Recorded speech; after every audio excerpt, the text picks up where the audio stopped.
Another exciting installment of news you won't find anywhere else. Well, you'll find it, but only I and I alone can bring you the perspective that I bring you. Now, I say that because you know what? There's a lot of people out there that don't care. Who am I talking about? I'm talking about the Anderson Coopers, talking about the Brett Bears, I'm talking about the Lisa Chungs and all the different big time personalities of corporate elite media. All these people don't have time for you. They don't have time for me. They could give a crap less what we have to think about a very important profession. That's where I come in. I'm all about the truth in broadcasting. So much so, I created a network in its honor. I bring you stories, select stories at that. I bring you truth in broadcasting. We're going to get to some of that goodness here in just a moment. But first, a moment in trucking history. For some reason, they keep picking on the 1930s. You'll have to forgive me. I'm fascinated with that time frame. But as you listen in the Midwest down a distant dirt road, you hear the hum of diesel engines. It suddenly occurs to people out there that, well, we have to do better. We have to improve the condition of our roads. It was a trying time back then, shortly after a war leading up to, and they didn't know about, the Depression, 1926. They're going nuts trying to figure out how to build larger and more capable roads.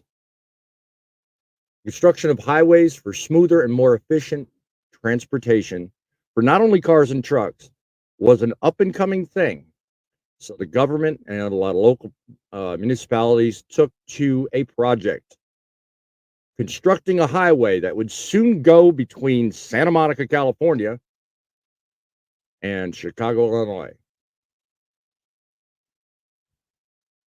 Its construction would optimize the expansion of the road network in the 30s. People were really looking forward to being able to get along on an interstate highway system, which was well under construction by that time. And they needed options. Well, lo and behold, a bunch of people got together and they started making plans. One thing led to another. The road was built, starting again once in 1926 and continued on for well over a decade. Interesting facts people don't know is the cost of that project was estimated at a later time at over $128,000 per mile. Now think about that. A road whose length spans 2,400 miles at 128,000 miles, or $128,000 per mile. Quite expensive, quite an undertaking.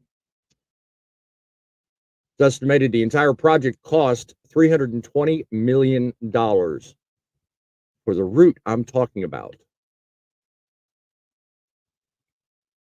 The route I'm talking about is often referred to as the Mother Road or the Main Street of America. Passed through, as I mentioned earlier, cities like Chicago, Illinois, St. Louis, Missouri, Oklahoma City. There's an interstate that we all know of and probably frequent very much. It's Interstate I-40. It parallels it and intersects with it in many places. The road I refer to is Route 66. And now you know the rest of the infrastructure story. Don't everybody clap at once.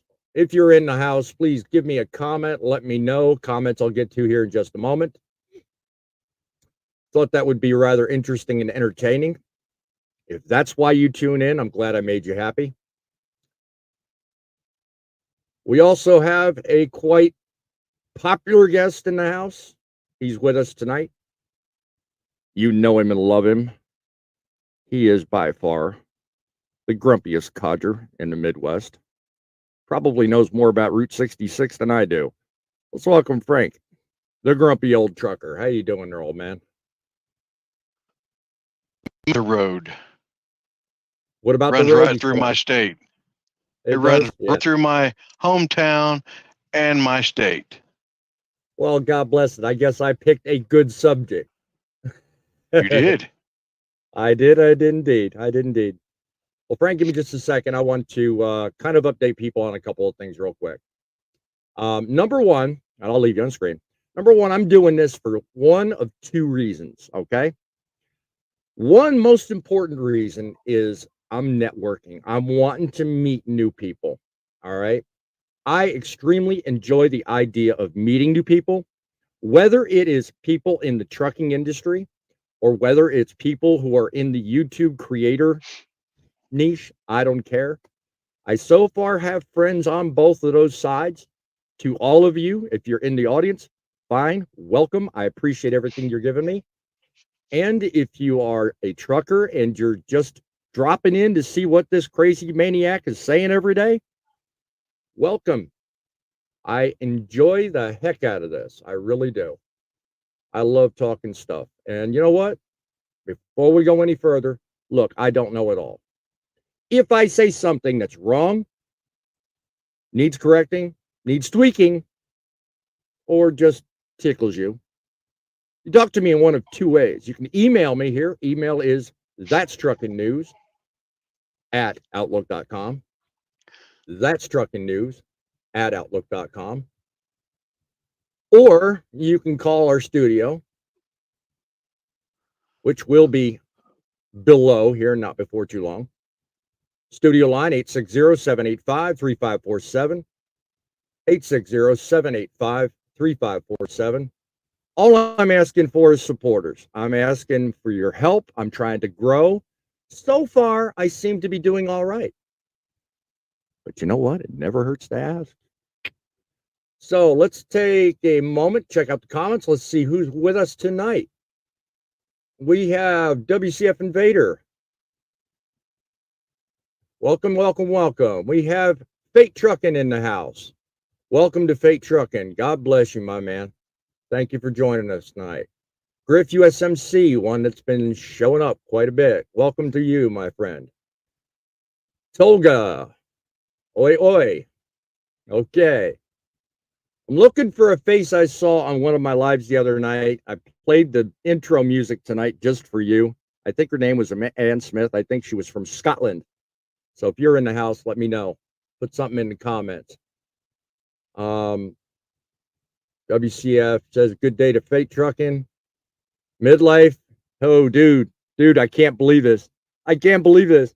You actually got an answer wrong. Oh, my word. Mark this on the calendar. No, I'm only picking on you, buddy.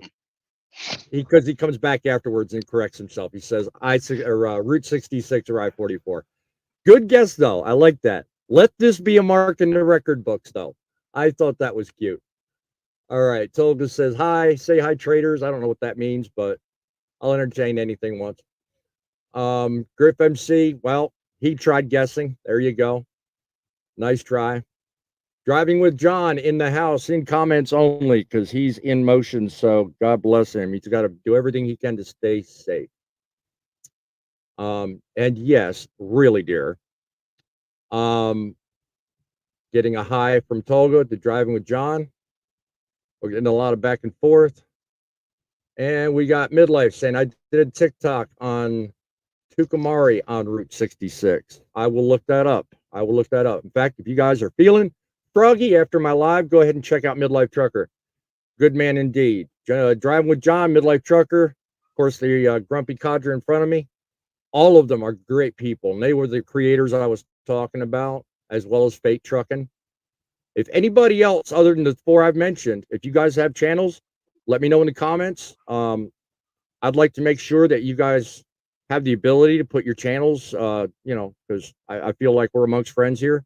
So put your channels down. We want to help you like you're helping me. So I'm, do and do alike. That's my attitude. Did you know originally the interstate system was designed for trucks only? Yes.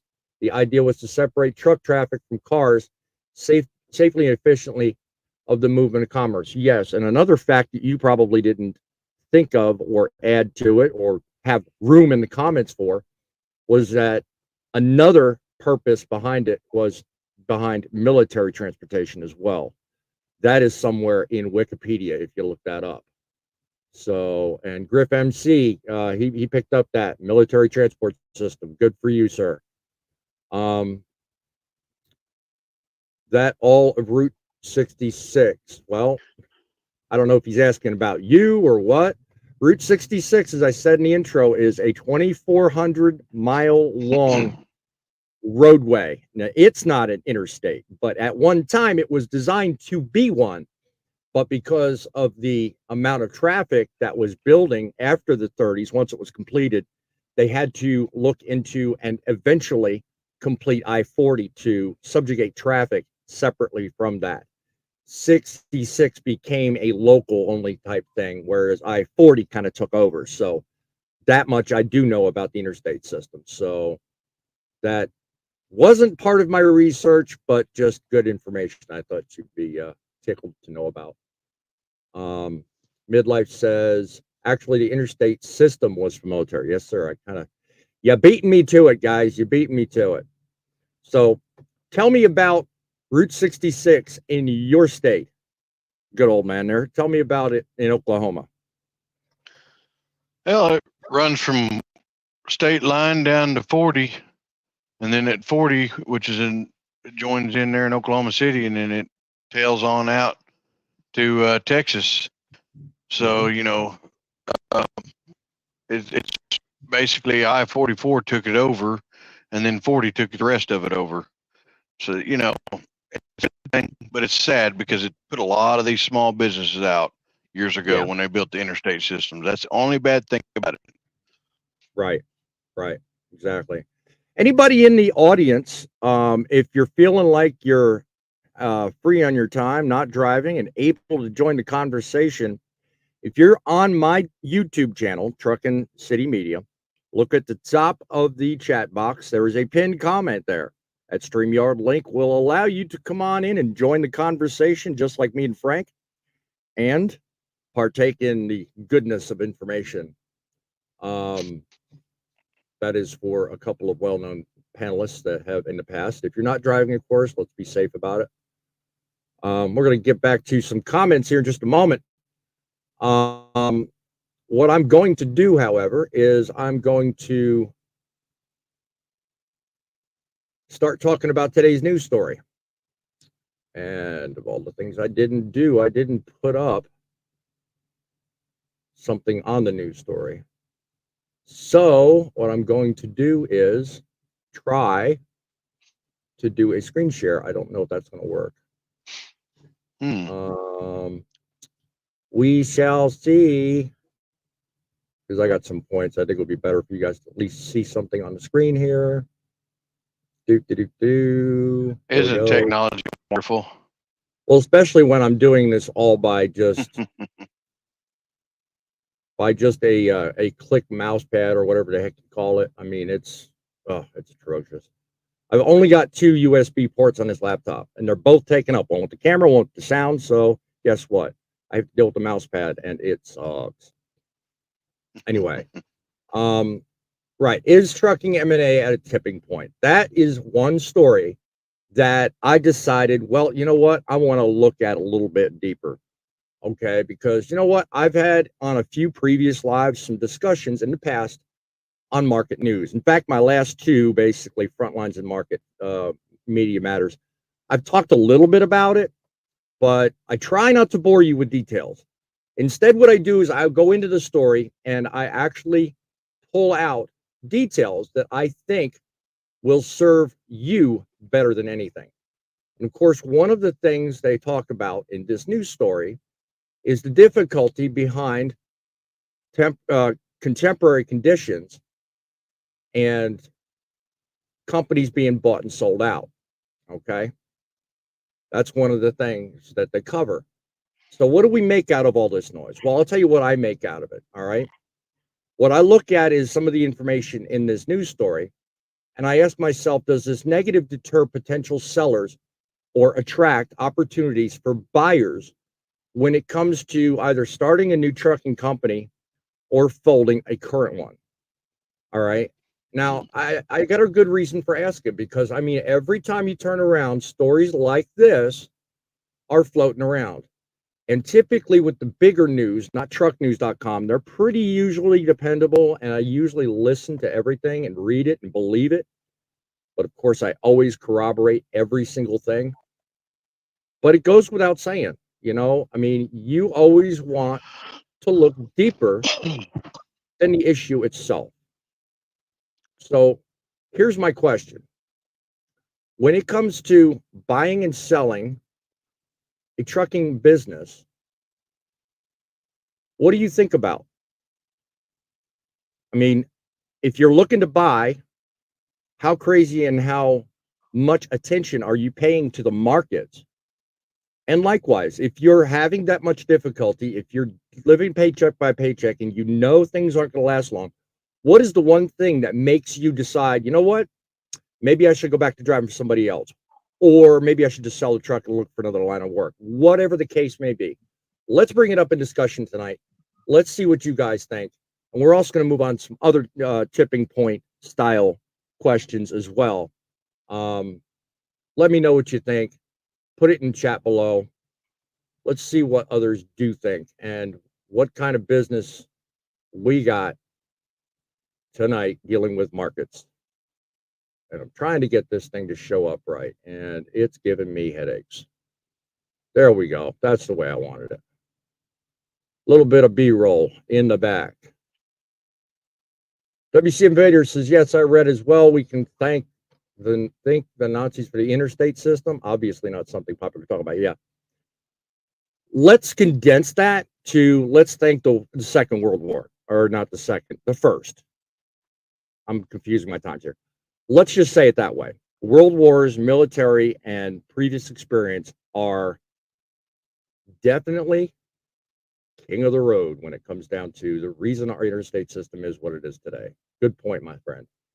Tolga says, I understand it's a mutual live stream, but I couldn't find the other gentleman's channel.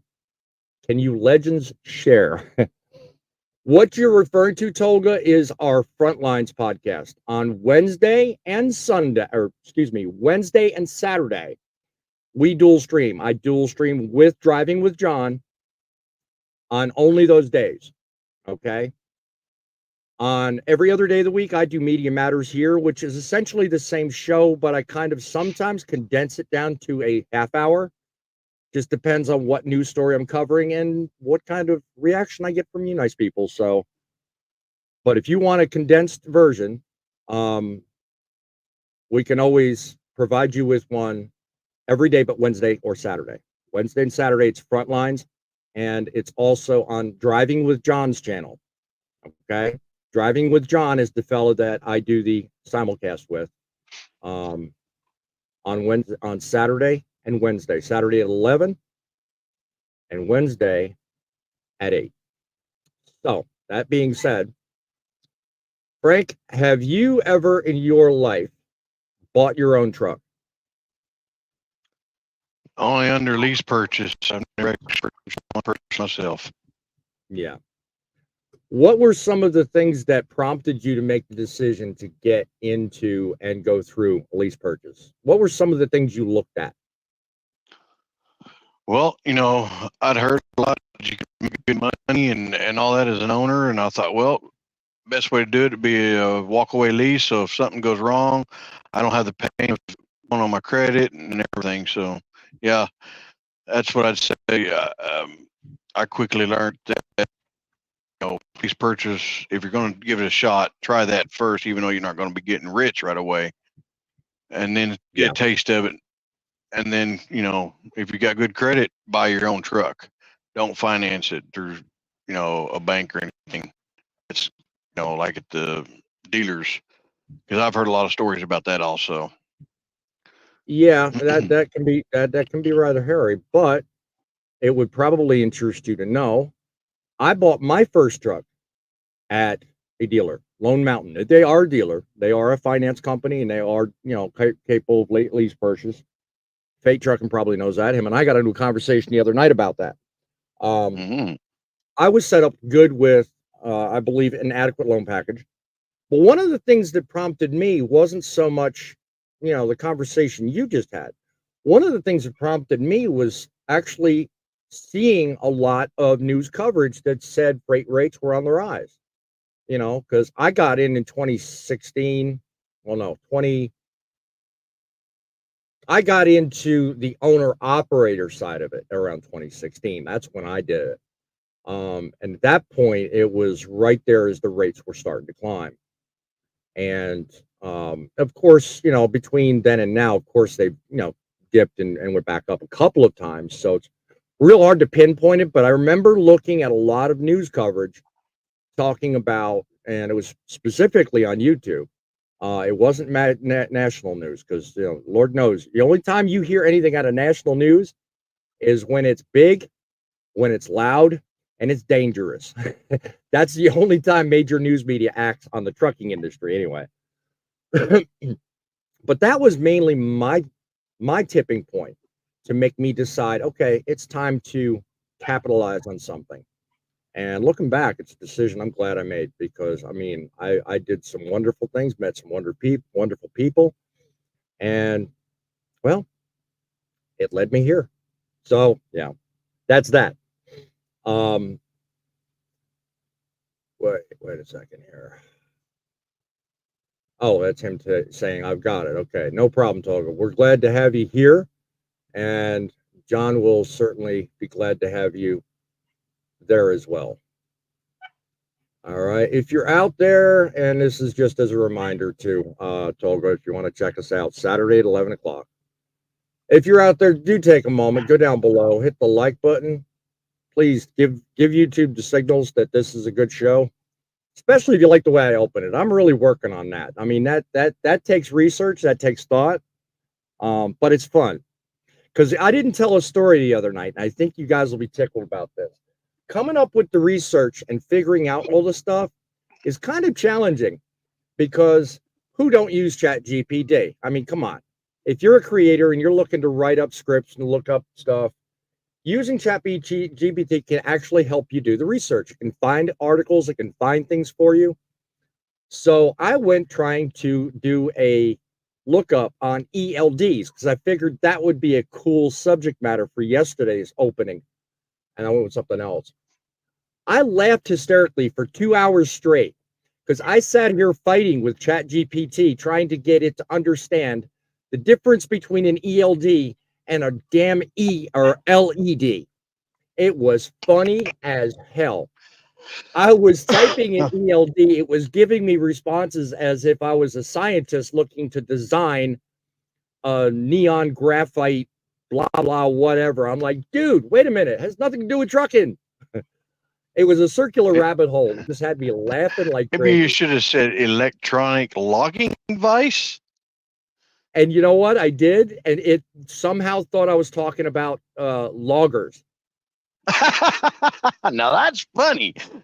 That is. And I tell you what, I had more fun laughing at that stuff. It was funny. I mean, I eventually figured out the research and I figured out where to go. Obviously, the last couple of nights opens in trucking history have been pretty funny and pretty revealing too, I might add. So I'm glad you guys enjoy that. That is something I'm going to continue keeping up. Let me clean house a little bit here. I'm just reducing a few of my assets. Do let me go, guys. If I don't personally know everybody in the audience, so let me know if you're an owner operator or if you're a company driver. Certainly helps for me to know what kind of an audience I'm talking to. Because hey, look, I don't take this wrong, and John, I know you're gonna have something sour to say about this, but I go both ways. I do owner operator stuff. I do driver stuff. I want to account for everybody in the audience. So, and John, be nice. That's all I'm going to say. Chat GPT lies sometimes. Yeah, I know that, which is why if you ever use that stuff, you really have to cross check everything. And trust me when I tell you, I do. I don't rely on them for nothing. It doesn't YouTube has tell very good jokes either. no, it don't. It kind of tries nailing the sarcasm, but I have to take over that. So anything that's sarcastic, that's totally me. That's not Chat GPT. Toga says YouTube has new regulations for AI generated content nowadays. I mean, it's asking you to mark. Okay, let me clarify what I know about it. And Drive with John, you can yes or no me to death if you want, if you can.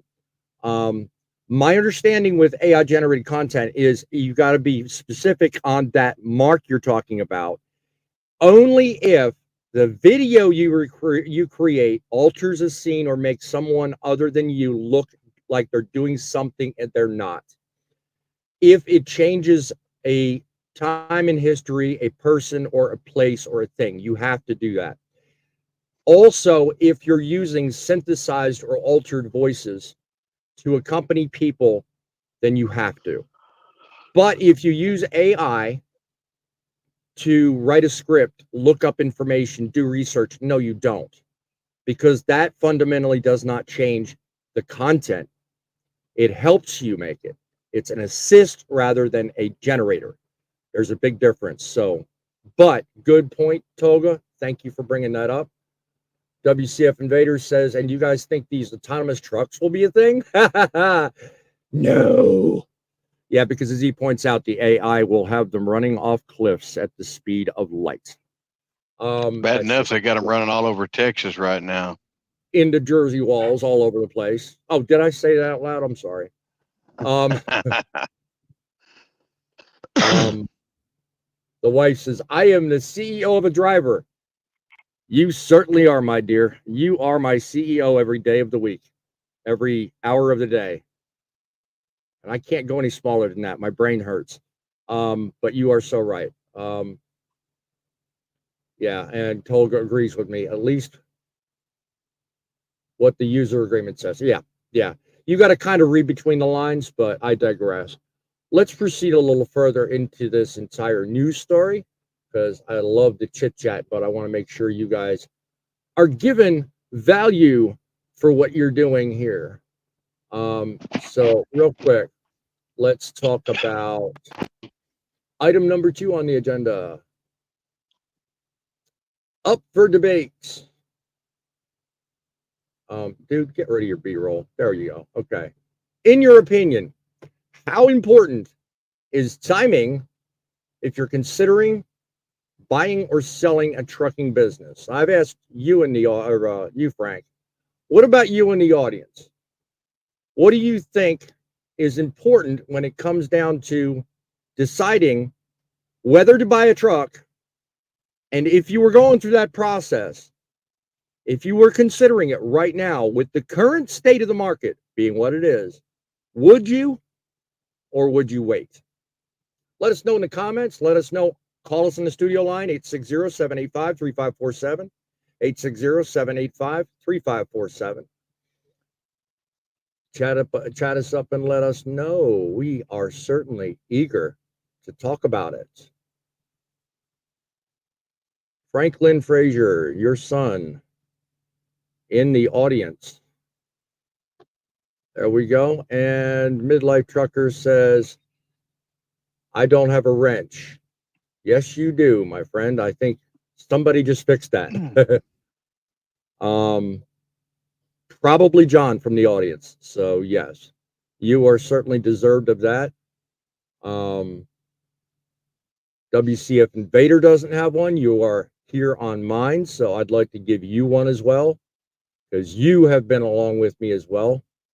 So before you leave, WCF Invader, I will certainly look to give you one. Let's go on to the next question. Let me see here. One answer, cash. Limit your debt. Easier said than done, but the debt will kill a company. Yes. And that's part of what that article talks about. You got to be very careful about the debt and make sure that you don't get on over your head. You stretched him. No, he stretched himself midlife. Every time he goes and hits a chat or does something on YouTube off of StreamYard, the dude gets wide. I don't know what it is. Either that or he's trying to gain weight and does not tell me. I don't know. Leap of faith. I You like never that. know. Yeah, you never know if it's a good time till you go for it. I like your attitude, Griff MC. That's good point. Much appreciated, boss man. Yes. So, okay. Let me get on to question number 2. Let me ask you, Frank. When it comes to the gig economy, you, of course, are familiar with the gig economy. They're the Ubers of the game, the Lyfts of the game. Everything that's gone on around, the latest discussion about hours of service, about classification, all of that stuff. In your opinion, Frank, how do you think that's affected the economy? Do you think it's good or bad? And what do you think the future might look like as it pertains to the gig economy? What do you think about that? Give us your grumpy opinion. I'll be honest with you, I don't think it'll work at all. And that's just really my opinion. It's killing us, actually, especially the smaller owner ops. It's just really my opinion. It's killing us, actually. What on earth? Keep talking. I'm doing something. I was like, what? I hear myself twice. This is not good. Now I'm really grumpy. No, keep talking because I'm trying to go into my YouTube chat and give WCF Invader his I mean, wrench. when they started a lot of these, I mean, start a lot of this stuff with this brokers doing a lot of things with this companies and stuff like that. It's kind of more of a mess up than anything. It's just like the other topic we had a few weeks back, I believe it was. Those guys are in it for their own. They're not really in it for us drivers. So, that's kind of how I see it. Right. Fate Trucking, if you're still in the audience, I haven't seen you chat here lately. I've given you a wrench as well there, my friend. So if you want, let me know. Let me back out of that because I don't want that creating a feedback loop here. So give me just a second. Yeah, that was a little strange a while ago. Well, yeah, and I probably should have warned you, but yeah, because usually I'll let somebody else do that. But now that I've got more wrenches, maybe you guys can do it. But I don't know how that works. But I'm just learning the process. So, anyway, so I don't know if I read these or not. Let's see. If it's for investment, make your debt unlimited. It's not an investment suggestion. If you like that, you'll win a long term for sure.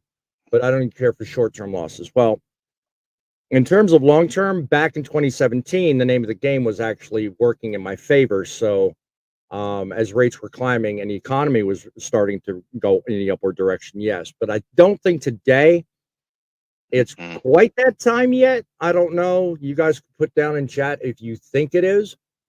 Personally, no. If I had to redo everything I did back in 2017, I'd say no. I'd wait it out. I would definitely wait it out. And I'm not offended by long messages, Tolga. You keep right on going, my brother. You have to think things all the way through. If company drivers got paid overtime, where does that money come from, and how would a carrier avoid it? And that's something we're finding out. I don't know if you're talking about this whole AB5 and misclassification issue, but a lot of places in California are jumping ship. In fact, the majority of the closures we've recently talked about have been out of California. I don't know specifically those numbers, but all that, yeah, all that is right except for the YouTube in front of it. You got to put YouTube Truckin' City Media. There, I'll do it. Probably better I do it anyway. HTTP. Just give me a second. So you were saying about Frank, the gig economy. Your thoughts on that? Uh, like I said, I mean, right now, honestly, it's not something I'd want to get into if I was to be willing to, be an owner op myself. Because I mean, like I say, these brokers are in it for themselves, most of them. I mean, if you do find a good brokerage, you're not knowing exactly how much they're going to be making themselves before they give you your cut. Yeah, yeah, And now, for someone that gets paid a percentage of the load, that might be all right. But if you're paid by the mile, no. yeah. Well, I mean, with Landstar, we're paid 65% of the load. 35 goes to the company. So with today's economy, we're feeling it. I mean, it Yeah. is. Yeah. I mean, yeah, it's all money to the truck. You got to take out fuel, all that. Trust me, we're feeling it. I mean, with the rates under $2 a mile, it's real hard to find anything over $2 a mile. So, again, if I was looking ahead, I'd have to say no because, my cap used to be when I first started, I said nothing under 250. I mean, Mhm. now I'm lucky if I get 250, so that's the problem. So, yeah, Fate's still here. He said, thank you. You're welcome, dude. You've more than earned it quite a few times on my channel. So, yeah, you got that.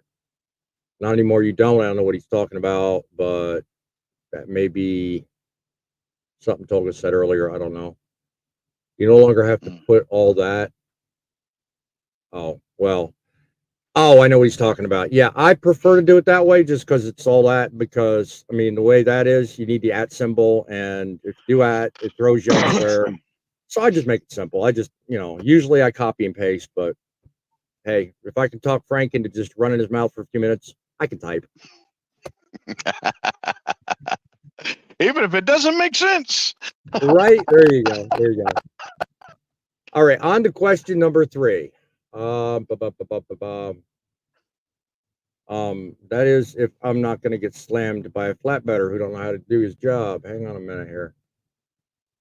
How you think? Well, we already covered that. Think the reason I look good. Okay. Anybody here in the office or in the office? You could tell I'm Yeah. going back in time. Good Lord. Anybody here in the audience, a recent graduate of the I purchased my brand new truck? I have a good reason for asking that because as it relates to the article, the next question I had up for consideration was simply this. With today's market, what would you think of such a decision? And well, that one I already covered, but I'm going to twist it because you know what? The market's not always going to be that way. And now, the way I see it, it's a perfect time for people to sell because if you've got a company, a brand, a logo, you're in a powerful position. You can kind of dictate your terms. On the other hand, if you're buying, you got to, just for reasons I said earlier, you've got to really be careful and take it one step at a time and consider everything you're doing that you can make sure you can get by and that you can survive. So you've got to be real careful in that decision making process.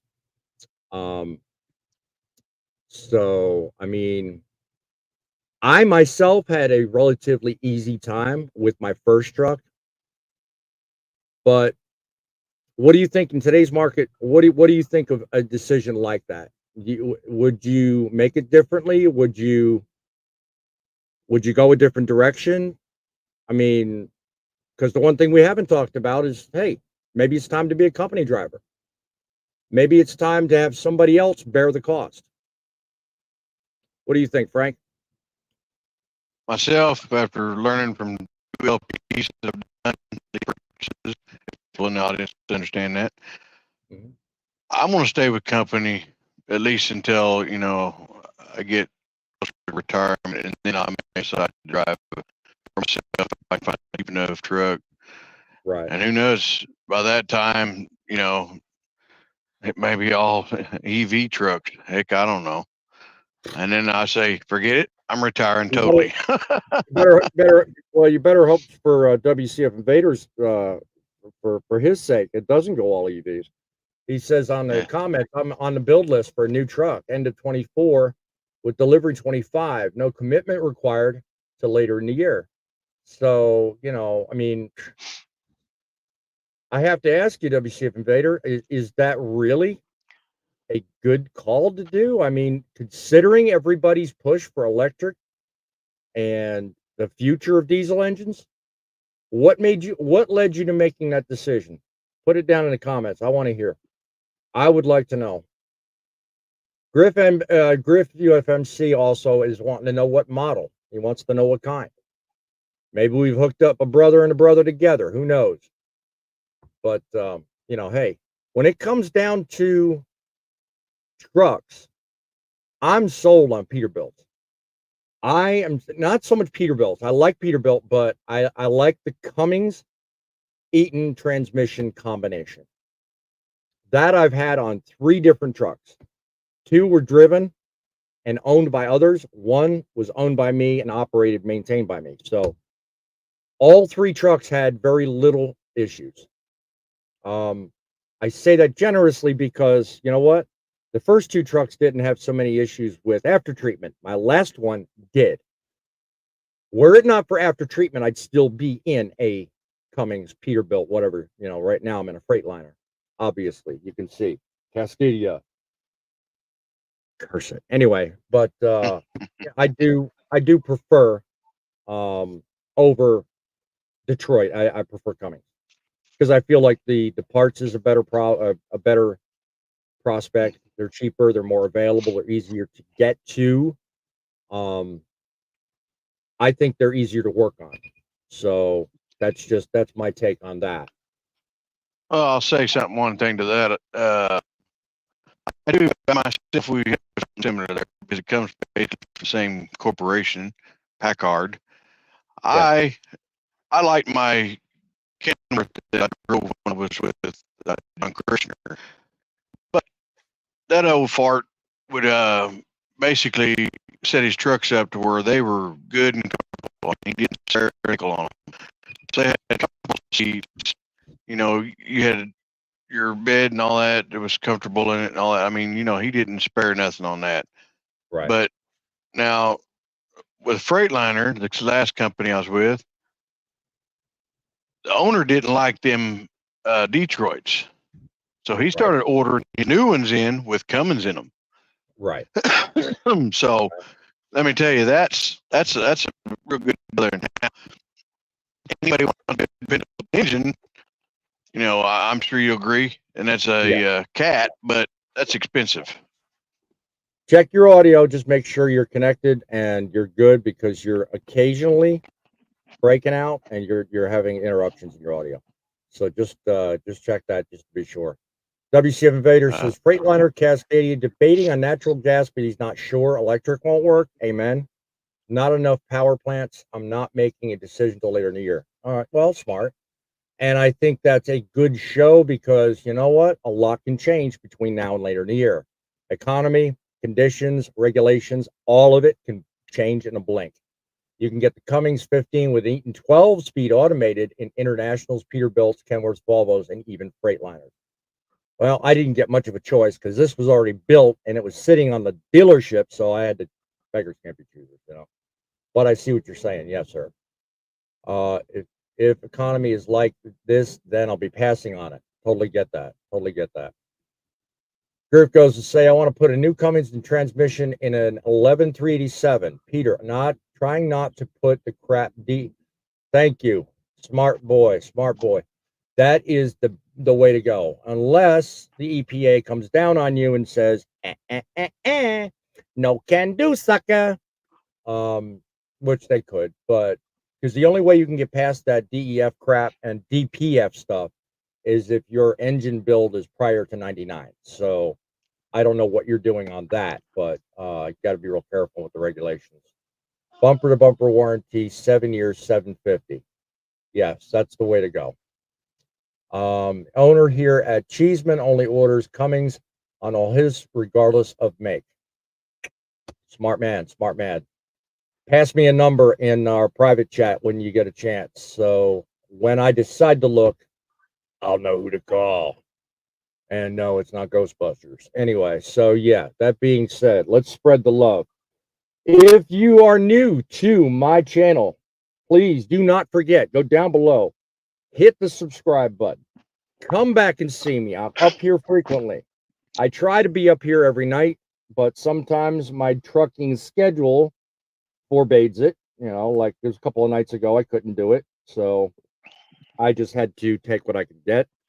But for the most part, if there is an evening time when I'm not doing any driving, I'm going to be up here with Media Matters, giving you a taste of a news story, an opinion you've never heard, and something you can walk away from that you learned for the day. Those are my promises to you every time you tune into my channel. And that is what I do best. One more question, I think, or no? Tolga, 100%. All right. I think he's agreeing with what I said. Okay. So I'm a little bit worse than driving with John with comments, but only because I'm half blind. Just saying. Any last minute thoughts there, Frank, on either buying new cars, new trucks, whatever? Anything we've talked about? Any closing thoughts? If it gets you from point A to B and back to A safely, hey, I say by all means, purchase it. I hear that. I hear that. All right. Well, hang tight with me, my friend. I'm not done yet. But I will say this. The truth is, what drives people nowadays is having a successful career. The gig economy, whether it's a game changer or not, whether things have gone south, whether we're misclassified, whether we're able to buy, whether we're able to sell, you can blame it on them or you can decide not to. Things have certainly changed. There's no denying that. As life goes on, so does progress. Things change every day. But you know what? At the end of the day, we're going to be here covering it, talking about it, making you smarter, and hopefully